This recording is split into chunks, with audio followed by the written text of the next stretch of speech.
Dear colleagues, a very good evening to you all, and welcome to the 18th session of METU FLE ELT Talks. I'm Gözde, and I will be the moderator of tonight's session. And for tonight, we are recording our session. I'd like to inform that.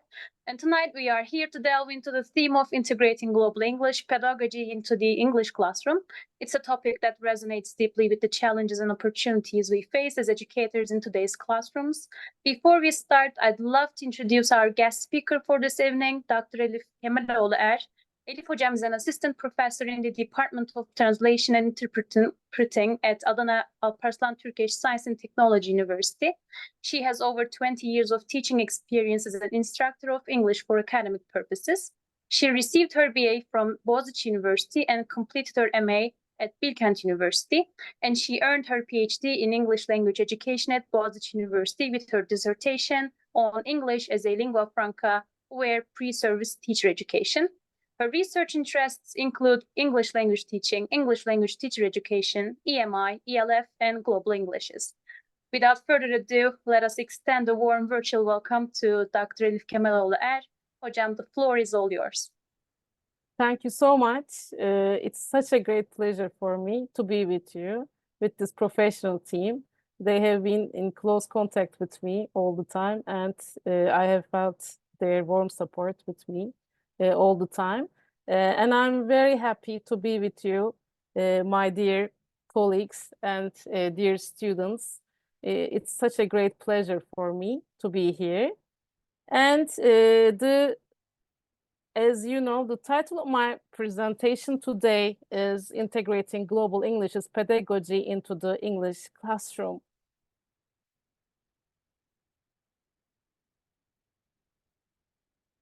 First of all, I would like to thank METU, Department of Foreign Language Education, and METU ELT Talks team, particularly Berkcan Köse, who has been in such supportive contact with me all along the way, and Gözde Kırmızı, Elif Yağmur Aymelek, Simge Balkan, and Doğuhan Başçı for putting their efforts into this illuminating seminar series.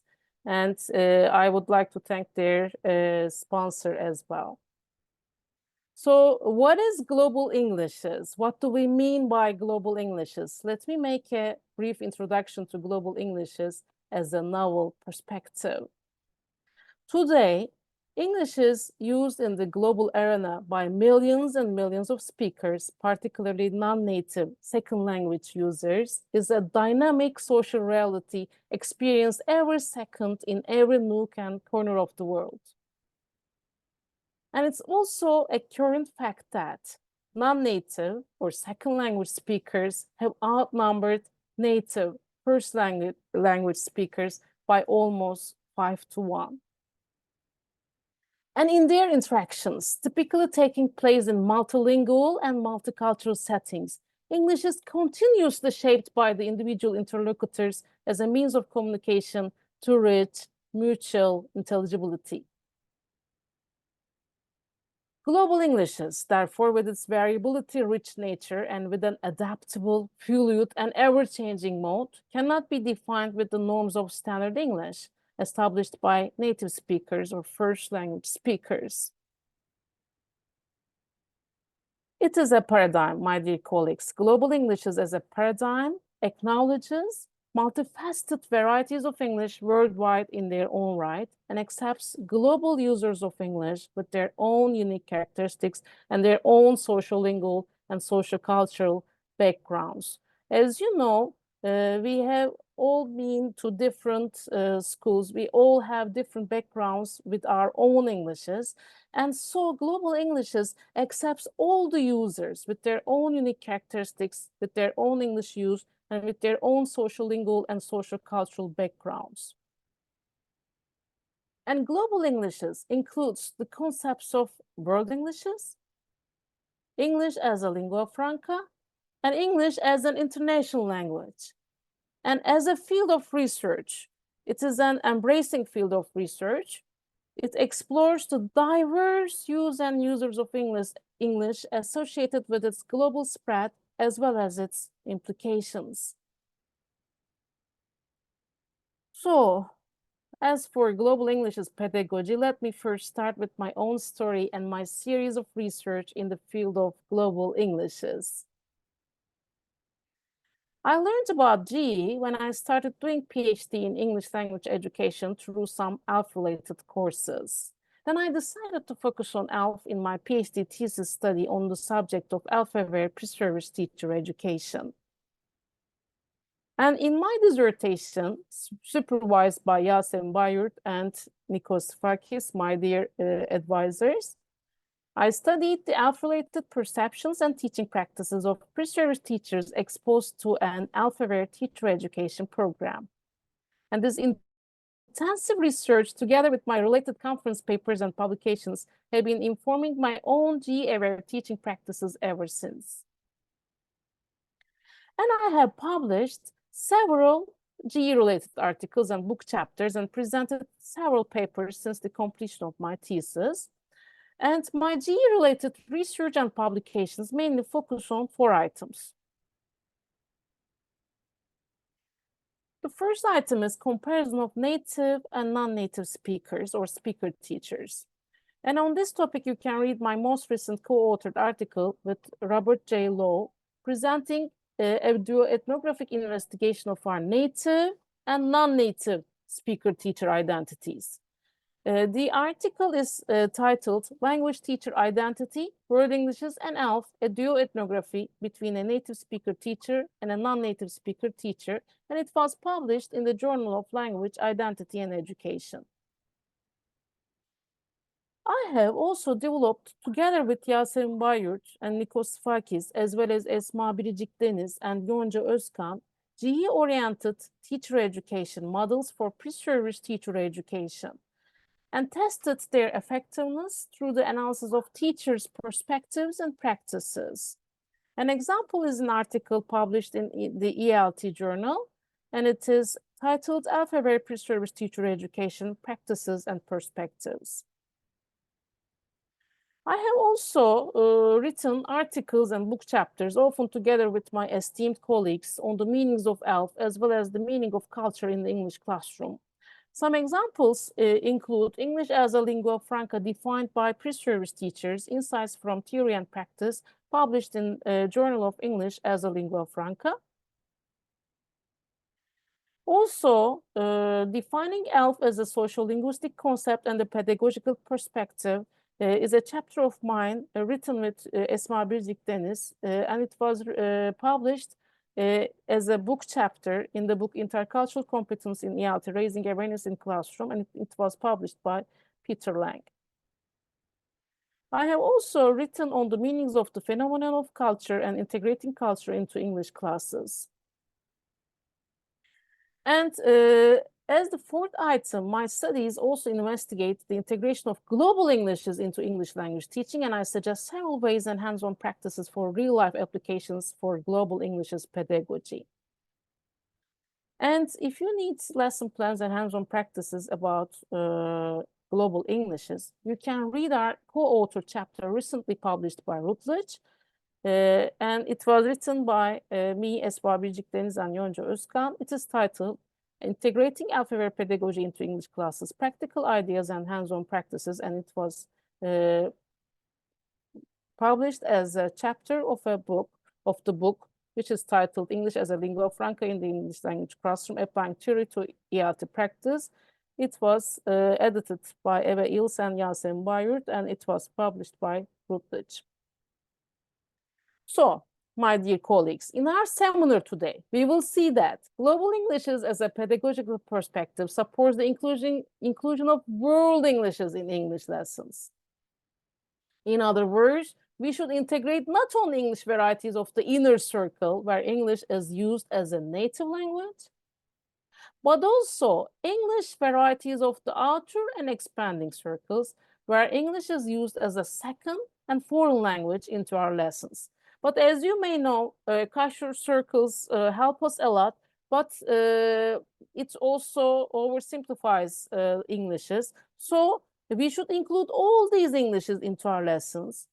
In addition, we may choose to include all other forms of varieties, free from geographical borders or historical distinctions, like immigrant Englishes, or Englishes used in business or academic life into our lessons. So all forms of Englishes should be included in our lessons according to this approach.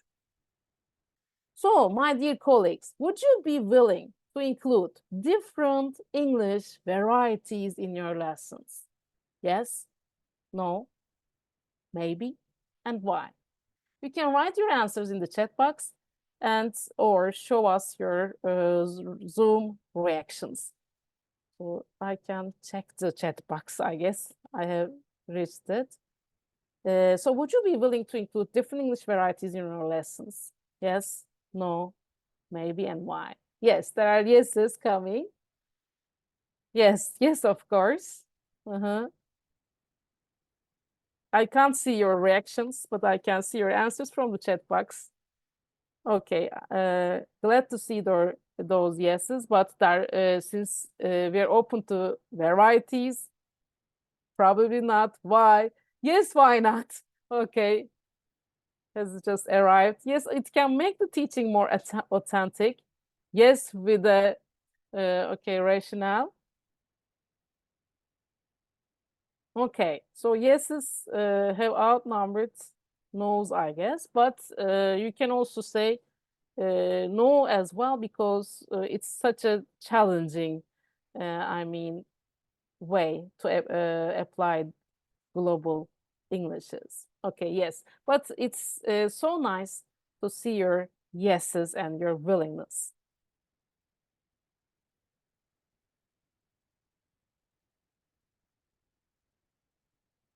So, my dear colleagues, first we must have this mindset.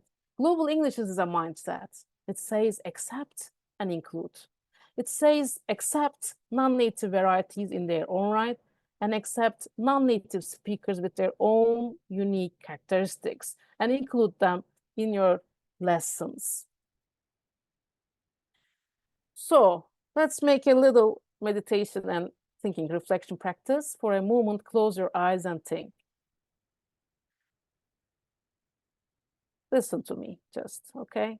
How would you feel if people accept you as you are with your own unique characteristics? And how would you feel if the way you speak English was acknowledged by the other parties without any pressures of criticism and discrimination? And how would you feel in a humanitarian, egalitarian, and democratic communication environment where the speakers comfortably and naturally communicate by being themselves? So for clarification, let me repeat the questions for you. How would you feel if people accepted you as you are with your own unique characteristics? And how would you feel if the way you speak English was acknowledged by the other parties without any pressures of criticism and discrimination? And how would you feel in a humanitarian, egalitarian, and democratic communication environment where the speakers comfortably and naturally communicate by being themselves? How would you feel in those situations? You can write your responses in the chat box or give your own Zoom reactions. Okay, so answers are coming. All right, I would feel wonderful, Yasemin Hocam says. And okay, other answers include, I would feel independent. Thank you so much. Ahmet Bengihan okuyucu.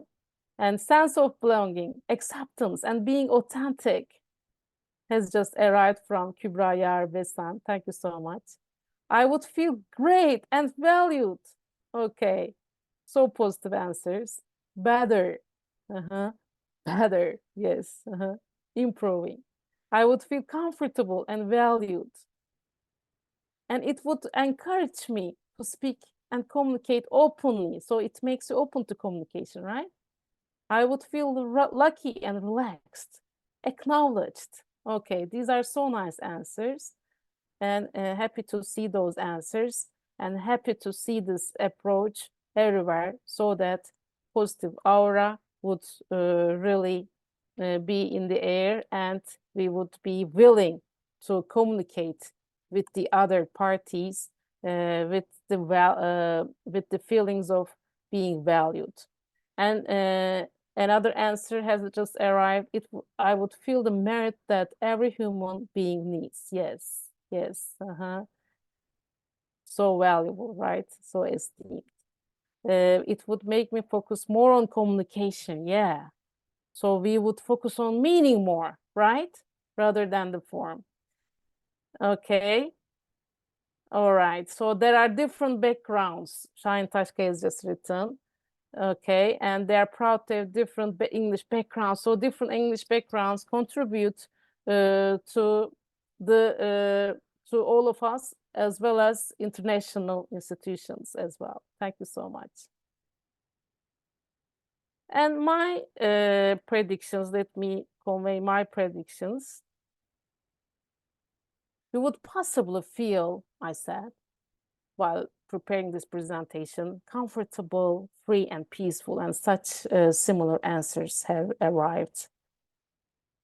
I would feel also has just arrived. I would feel from Süleyman Gün, thank you so much. I would feel more free to share ideas and feelings in a democratic atmosphere. So you would be willing, right? You would feel the freedom and you would be willing to share your ideas and feelings.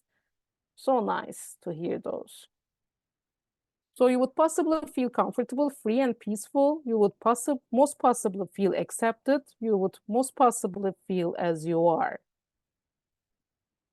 Our own cultural backgrounds make our own use of language richer. Is just another answer. I'm so happy to hear those. So, acceptance, my dear colleagues, is a key word in global Englishes. G is a humanistic social linguistic phenomenon and cannot be defined with the norms of standard English. It's a highly complex phenomenon with a life of its own, with linguistic, pragmatic, and cultural flexibility and contextualized experiences. G or ELF can also be taken as a pedagogical perspective. G or ELF as a pedagogical perspective acknowledges non-native varieties in their own right and accepts non-native users with their own unique characteristics. In this approach, intelligible deviations from standard English are not seen to be signs of incompetence. Rather, they are acceptable variations in their own right. And here, we include non-native speakers' own local cultures and identities in the class. And there's also limited use of L1 as a resource because it's thought to be an asset of the non-native speaker. This view, this perspective sharply contrasts with the EFL perspective, English as a foreign language perspective, where there is strict adherence to standard English, where deviations from the native norms are seen to be signs of incompetence, where there is a lot of emphasis on native speakers' cultures, and which usually neglects cultural backgrounds and L1s of non-native speakers. And G pedagogy, my dear colleagues, is against the ideology of native speakerism, which assumes that native speakers are the authorities, are the sole authorities and owners of the language, and are superior to non-native speakers. And those who use English as an additional language have to treat native speaker competence as the ultimate target.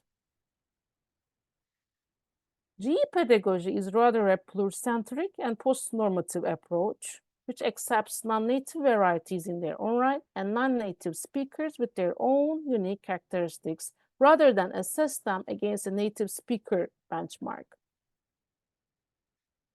And in G pedagogy, we see Grosjean's holistic view that the bilingual is not two monolinguals in one person. Rather, their symbiotic existence, their coexistence, the coexistence of two languages in the bilingual has produced a unique and specific speaker-hearer. We also see the goal of development of capacity for effective use of English, which includes exploiting whatever linguistic resources are available, no matter how formally defective they are. And according to the GE perspective, the non-native speaker is a unique being, a multi-competent user of language in Cook's terms, who should be assessed in their own right rather than assessed against a native speaker benchmark. And I have firmly supported the view since I learned about it, as I have always felt myself to be different from native speakers, as well as my English to have a life, a story of its own, not similar to a native speaker's English. And do you feel the same? My question to you, and you can think about it. Do you feel the same?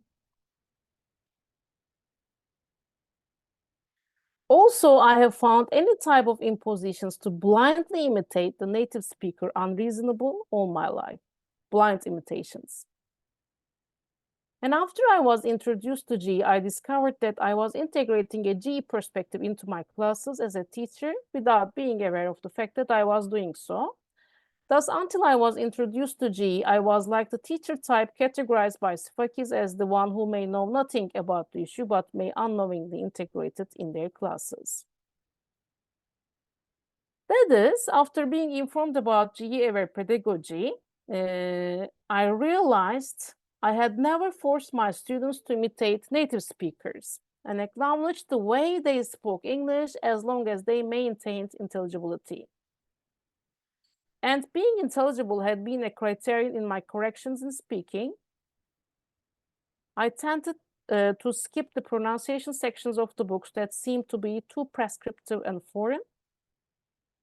And I had also done my best to integrate the students' local cultures in the classes and allowed L1 in the class as a resource when need be.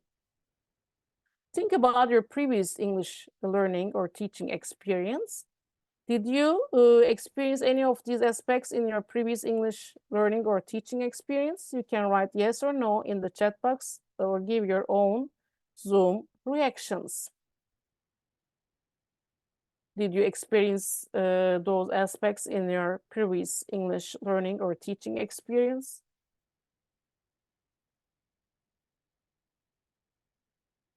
Okay, I can't see any answers yet.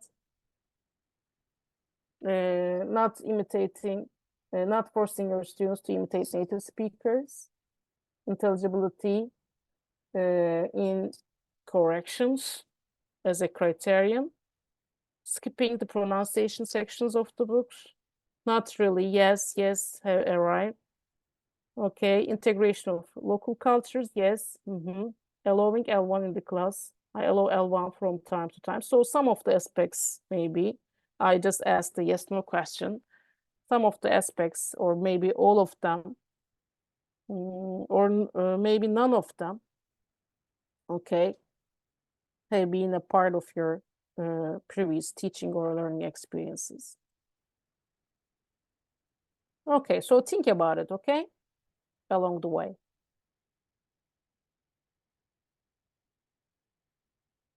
So the GE perspective is also in line with my egalitarian and humanistic worldview. It accepts non-native speakers as they are with their own intelligible ways of speaking, local cultures and L1s and additional languages. So what can we do with respect to GE-aware pedagogy in the English classroom?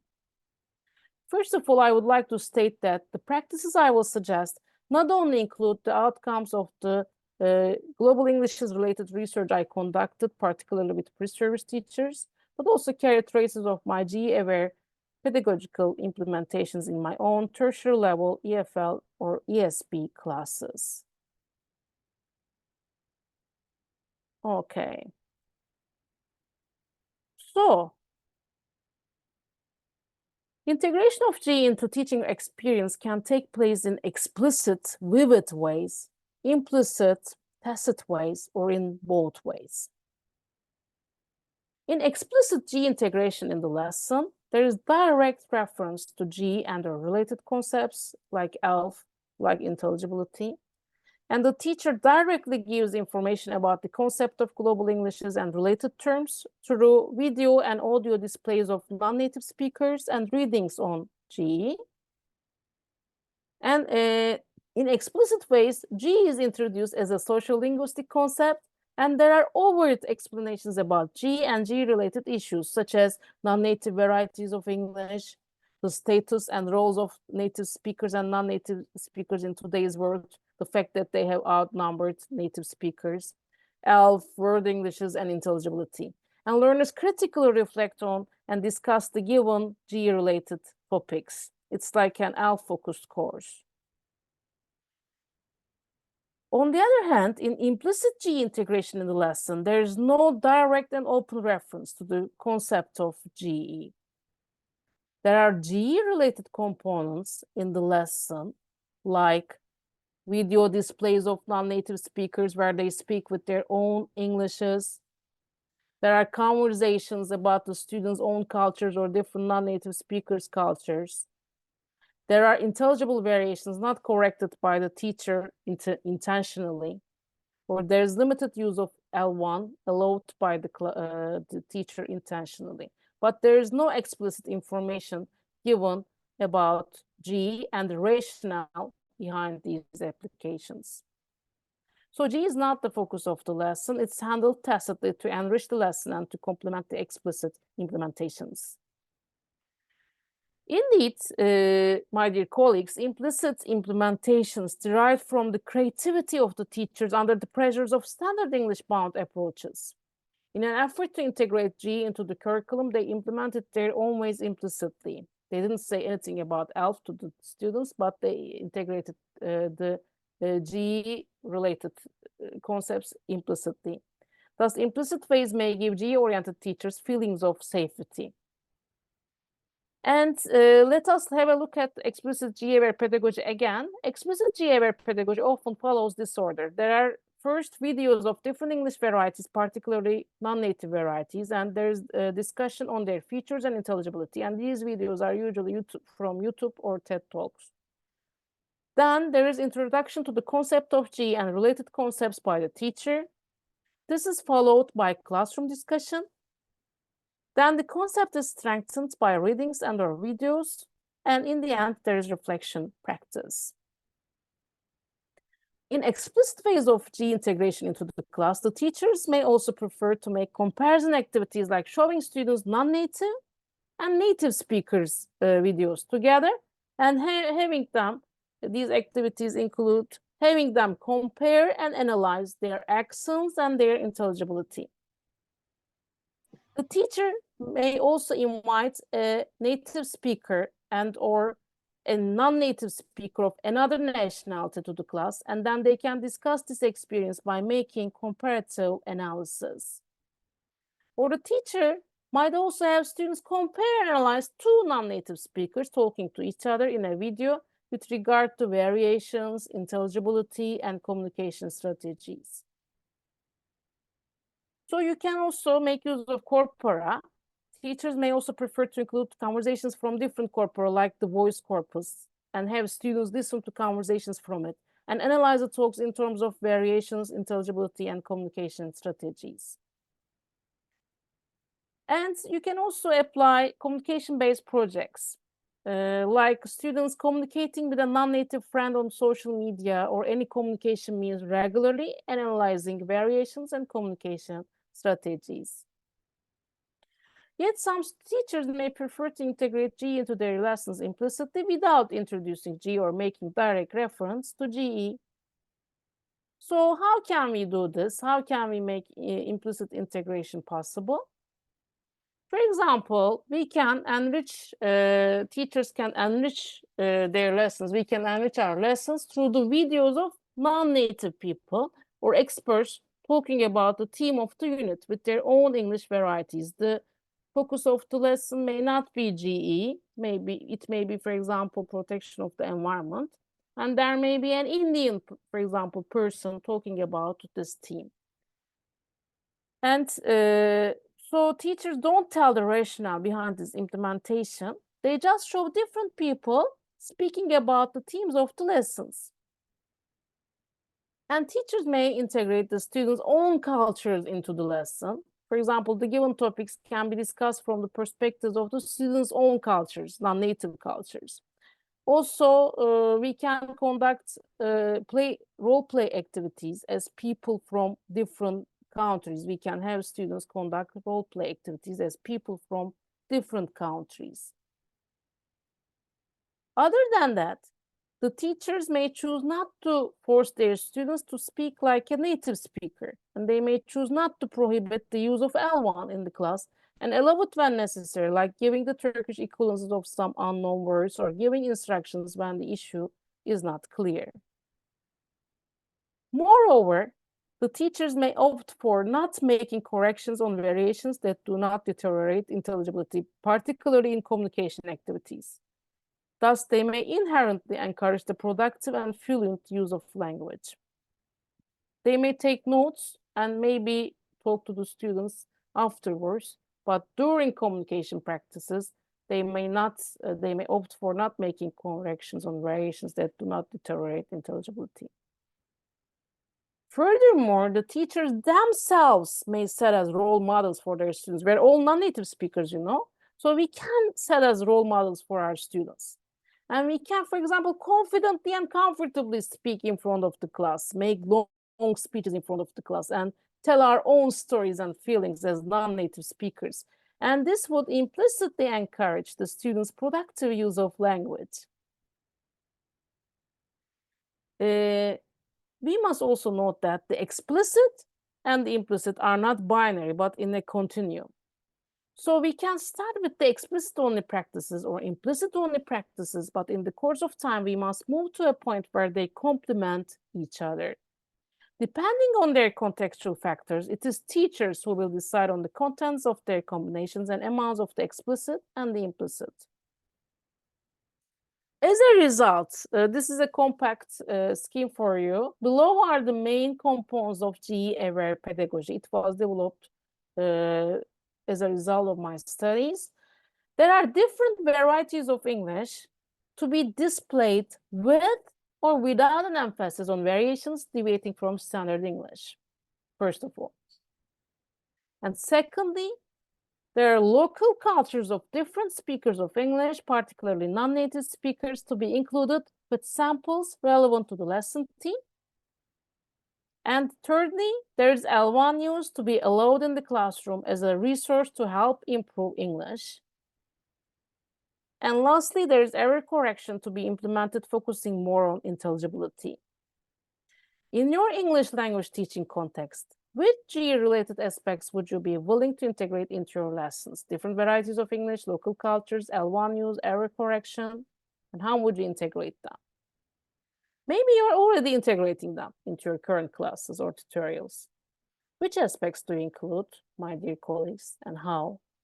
Think about these issues and you can share them with me at the end of the presentation or through email, or maybe you can write your practical responses in the chat box. So think about them. Different varieties of English, local cultures, particular non-native speakers cultures, L1 use, and error correction, focusing more on intelligibility. So what can we do with respect to GE-aware pedagogy in the English classroom? Now I will give you some practical advice. Adapt is the first motto. Our books, we are already given loaded with course books, right? Our books can be full of examples from native speakers' lives, yet we can interact in the class about the students' own lives and adapt the topics accordingly. And use of L1 in the English classroom is not a sin. The teacher can selectively use students' L1s in other languages as assets in the English classroom and allow their use in a limited way when needs be. For example, to give the equivalence of challenging words or sentences, or for instructions, praises, warnings, or to make jokes. Or you can have translation practices to improve the students' comprehension skills, as well as to compare the two languages. And the teacher can avoid making students speak without any mistakes or variations. And they can accept the way students speak with their own accents, with their own variations, as long as they maintain intelligibility. And belief in GE makes you more confident in speaking. So with your own confidence and own style in speaking, as a GE-aware non-native teacher, you can act as a role model for your students. And you can expose students to different non-native speaker examples as well as different native speaker samples through videos, audio recordings, and/or real-life situations, and talk about their opinions and experience. And we can invite whoever we know, native and non-native speakers from different backgrounds, and have students interact with them and reflect and talk about their experience. We can also give students related projects, including interactions with native and non-native speakers. So, my colleagues, real change starts inside. So you should first accept yourself as a non-native English teacher, confide in yourself as a non-native English teacher, and interact with the students and others in your own ways as a non-native English teacher. So, what do you think are the advantages of GE-aware pedagogy? With regard to the advantages to GE-aware pedagogy, my research analysis yielded two main categories: communicative advantages and pedagogical advantages.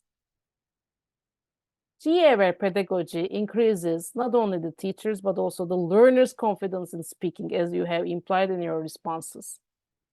It increases the interlocutor's motivation to speak English. And it contributes to the fluency of the speaker, as the fear of making mistakes is diminished or removed. And it enables GE users to feel that English is also their language and removes the distance between the user and the language, if there is any. And it brings comfort to communication and makes interlocutors feel freer to speak English. It gives interlocutors a sense of equity, since it provides an area where all speakers of English have equal rights. And GE-aware pedagogy broadens the learners' minds by displaying them different varieties and cultures. So it brings flexibility to the classroom, and this flexibility makes the classroom environment more secure and tolerant. GE-aware pedagogy acknowledges the students' non-native identities, and this makes them more confident and motivated, and the learning environment more humanistic and democratic. So some keywords regarding communicative advantages include motivation, fluency, removing distances, comfort, freedom, sense of naturality, and sense of equity. And some keywords regarding pedagogical advantages include variety, flexibility, and real-life orientation, familiarity with different cultures, and collective and meaningful efforts to improve the quality of life. So what do you think are the challenges of GE-aware pedagogy? The main source of pressure is stakeholders defending strict adherence to native norms, including students, teachers, school managers, parents, and curriculum builders. Also, exam-based educational contexts preparing learners for high-stakes exams may prevent teachers from applying GE pedagogy. Pressure may also, maybe you may know it well, come from different groups of people, from people who can imitate native accents well and or speak fast and fluently. They may criticize us.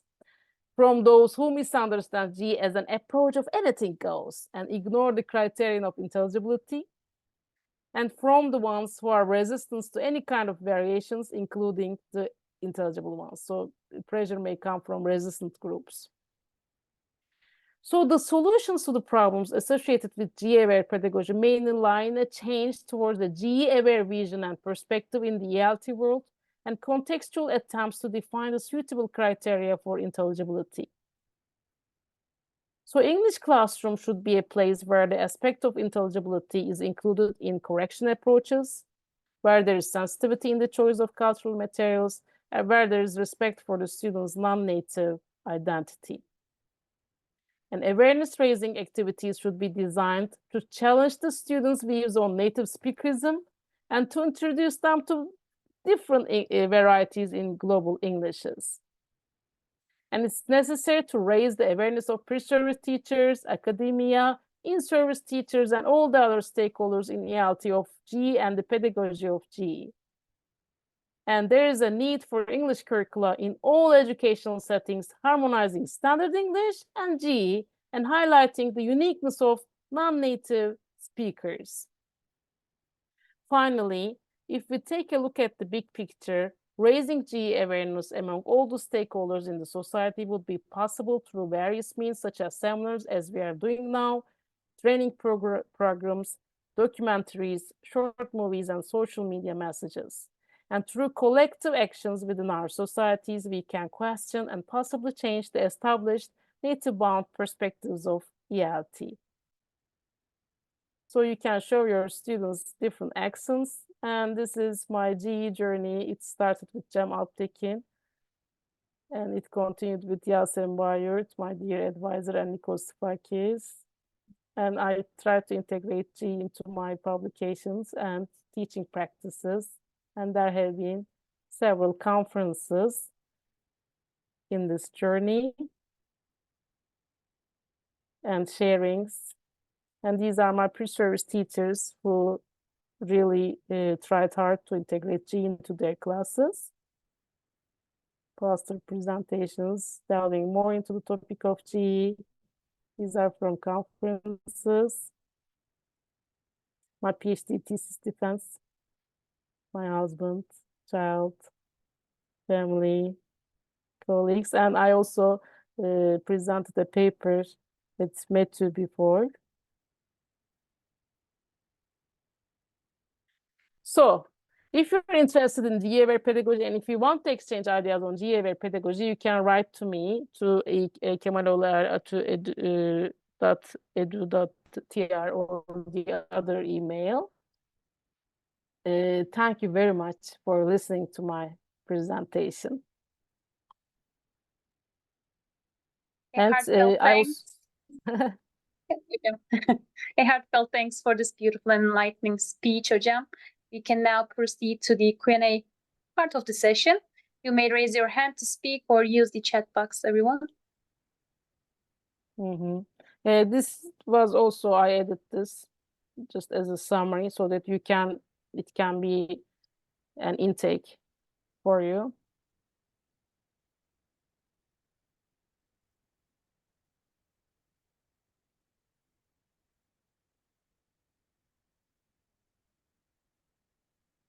Okay. Thank you. Thank you so much. Asked a question. How is GE different than the intercultural communicative competence? Is it the focus on cultural content, she says? Intercultural communicative competence is a very important part of GE.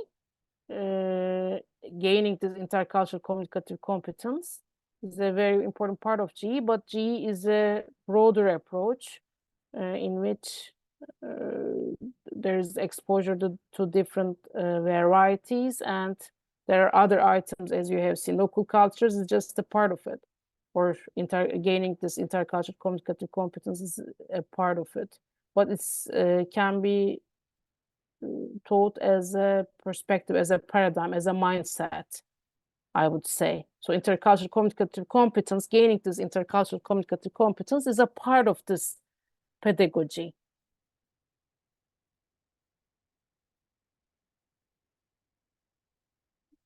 Also, there's a suggestion, as far as I see them. Şahin Kaya has just said, thank you so much.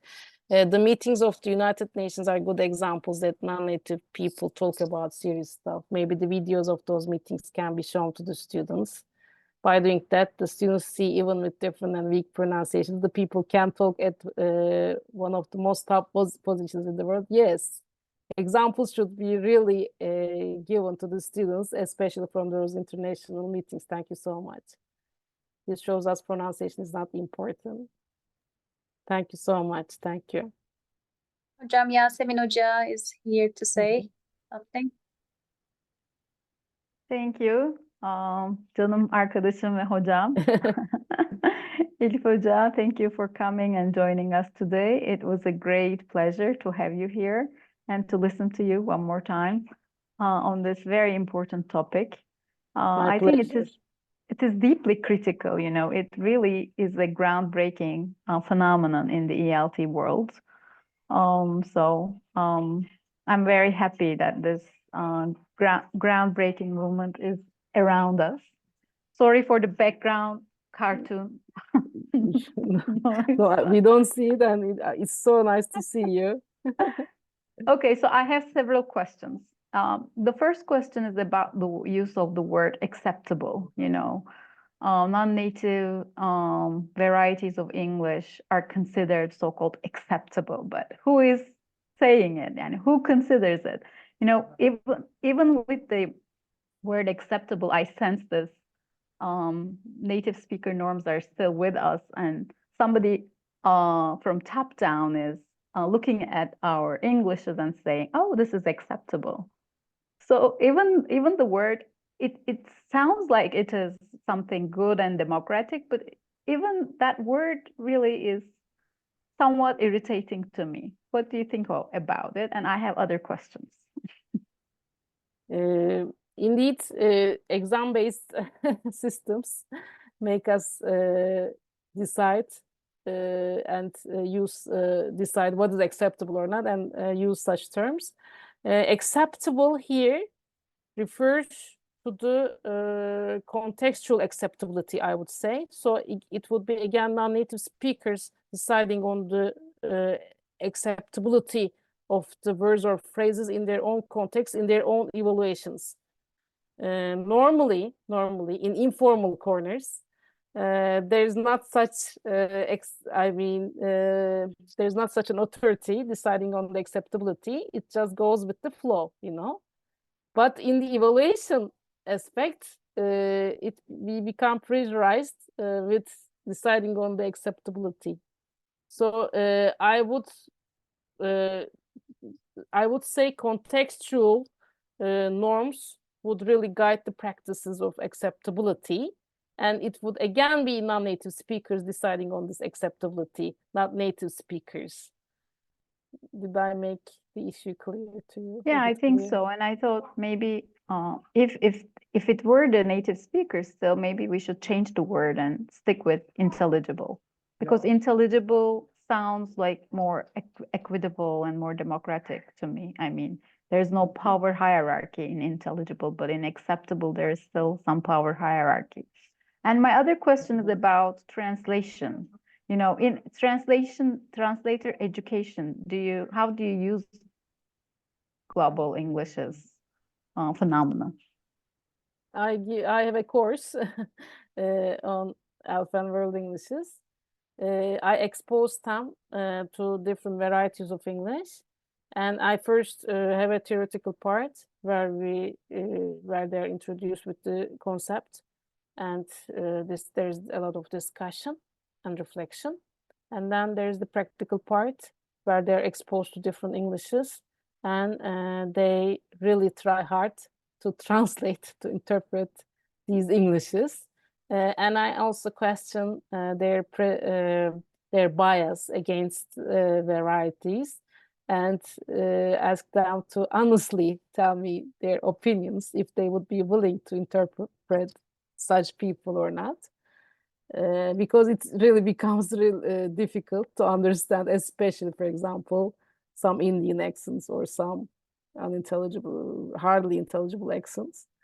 And they really question their prejudice against a lot of varieties, I would say, even if they seem to be open. And there's also reflection practice about these translation practices. Thank you very much indeed. And my last question is, how about the impact of GE-aware pedagogy on different student profiles, like you said, on translators or on adults, on teenagers? Because I feel like teenagers are more prone to use native speaker norms or follow them, but you know, older adults may be more resistant, perhaps. This is my maybe my stereotype, but are there such studies differentiating different populations, learner populations? It really varies a lot because they're even in the same class, as you know, there may be different orientations. Indeed, I realize that when I enter my classes, some students just take native varieties. Most of the students take native varieties for granted, and they believe in their superiority. But when they get to know the issue, they really become have a change in their mindset. I observe this. In Turkey in general, we would say that native varieties are seen to be superior. And for example, when you think about actors, actresses winning awards, for example, they speak with their own variety of English. There are harsh criticisms, so it's in the air all the time. There may not be an age group. This may be a general tendency, I would say. And the other day, there was a criticism about this in Turkish dictionary social media account. And the person is living in the US. And he said, everyone is criticizing the way I speak. He's living in the US and he speaks with his own variety. But these criticisms always come from Turkey, he says. And it's interesting. I mean, in the US, no one criticizes me and everyone appreciates me because of the efforts I have made to learn this language and because of the intelligible ways of speaking I have.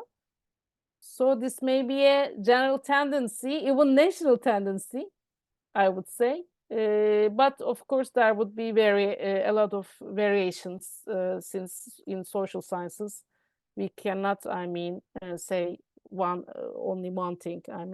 There may be different tendencies, but there may be age dependent tendencies as well as, nationwide tendencies, I would say. And in Turkey, it's between the lines. There's discrimination as far as I hear and witness. Do you think so? Yes, I think so too. You know, if we look deeply at it, we see that it is much more complex than, you know, age or nationality. It's not one single thing. You're right. Thank you. But it's improving, I think. GE awareness is really, really improving. Thank you so much. So nice to hear your voice, and I really miss our discussions. Yeah, me too. Thank you very much. I'm sorry, I'm stopping here. Thank you. Yes, Eren Hocam, please. Hi, Hocam. Thank you for your presentation first. And I had a question about the different varieties of English. So when we're choosing a variety of English, we talked about the intelligibility. And mutual intelligibility is an aspect that is very common in varieties of English, even non-native varieties of English. But when we are choosing them, in some of them, even the words are different. Although they're mutually intelligible mostly, some of the words are different. For example, as far as I know, correct me if I'm wrong, in, I guess, Jamaican English, the traffic light is considered as a robot. It's something like that. And when we encounter the differences like that, how are we going to choose if we are going to teach the robot part of the language or the traffic light of the language? And if we do not choose the robot part of the traffic light, how are we being just deviant from the standard English? Indeed, it's the teacher who will decide what to include and what not to include. And given the limitations of time and content in our curriculum, we may have to decide on things to include and things that may not be included because of harsh pressures of time, and also the extensiveness of the issue. You're right. So it's really hard to decide sometimes what to include and what not to include, but it would depend on the teacher. The intention is important, I would say. Also, the maybe you may have some, you may do some research. I mean, some survey about their needs, their wants, about the things they would like to be exposed to. Okay, so you can give as much as you can. So there is no limit and there is no way to deal with it, I would say, because it's like an ocean. I mean, there are a lot of Englishes, and in the end, you have to choose some varieties as a group and some words or phrases, as you have just mentioned, as a group. But they must, indeed, we are trying to give them the glimpse of global Englishes. I mean, they must have this intention to understand as much as possible, to be open to understanding and to adapt to the context whenever necessary. So it is indeed intercultural communicative competence, I would say. So we are trying to give them this indeed, and try to include whatever you can, depending on your context, I would say. Okay, Hocam, thank you so much. Thank you. Hocam, we have 2 more questions in the chat box. Kübra Hocam says, how can we as ELF-aware teachers maintain our resilience in the face of setbacks that we encounter? In the belief, with the continuous belief in G and yourself, I would say, and with our own collaboration, we must support each other really. When you feel lonely, you can call me, Kübra. Okay, so really, it's hard, but you must really believe in yourself and the goodness and rightness of G, I would say, and with collaboration. And solidarity, as Yasemin would really support, right? With solidarity, we would feel more powerful. Thank you very much. Hocam, the last My question is pleasure. from Süleyman Hoca, and he says, could you briefly share information about the assessment and evaluation process in GE pedagogy, please? As the fluency comes before the accuracy, as far as I understand, should we still stick to the criteria of intelligibility and fluency in assessment? Maybe you should find a point in between the two, fluency and accuracy, I would say, because also accuracy, we are always limited with accuracy, especially in academic and professional corners. So maybe in speaking activities, for example, you can set some criteria, intelligibility criteria, and you should evaluate the students according to those intelligibility criteria in the communication, in the daily communication activities. But if there are some professional, I mean, and academic English-related activities, maybe you can limit the things that you would accept as okay, as deviations or not deviations. So indeed, it depends on the context and the teacher. And the evaluation part is really hard, I agree. But we should start. We should make a start and we should really give it a try, especially in the daily communication activities, because ELF is usually now, I mean, it is also extending into the academic English arena as well. But ELF is usually about daily communication. So in daily communication activities, maybe we should be more and more tolerant with our own criteria of intelligibility. And there is no, indeed, prescription for it, I would say. It depends on the context and the teachers. But if you have the intention, you will, as a group, as a team, you can decide on the acceptable or intelligible variations that you wouldn't break points from. Thank you, Hocam. I believe that's all. And thank you to everyone who joined us for today's session. I cordially thank our guest speaker, Elif Hocam, for her invaluable insights. Thank you so much. This session also has given me very valuable insights. Thank you so much. I might have skipped, maybe, have I skipped anything? I hope not. But thank you so much. Will we have a photo, collective photo? Yes, of course, hocam. Before we leave the session, Thank you so if much. everyone is available, we kindly request you to turn on your cameras to capture a beautiful moment together. And I will get the photo from you, right? I may Yes, not of be course, good at hocam. this. Thank you so much. We will be sharing it. Thank you. Thank you for your thank yous. Thank you so much. It was really a pleasure for me. And you can always write to me. Solidarity really makes us more powerful. Of course, hocam. So if everyone is ready, we can take the photo.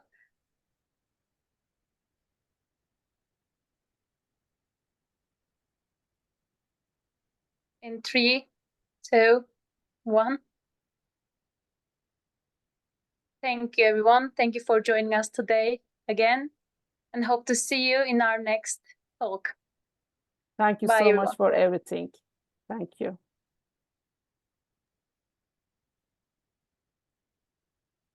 Bye-bye. Thank you so much.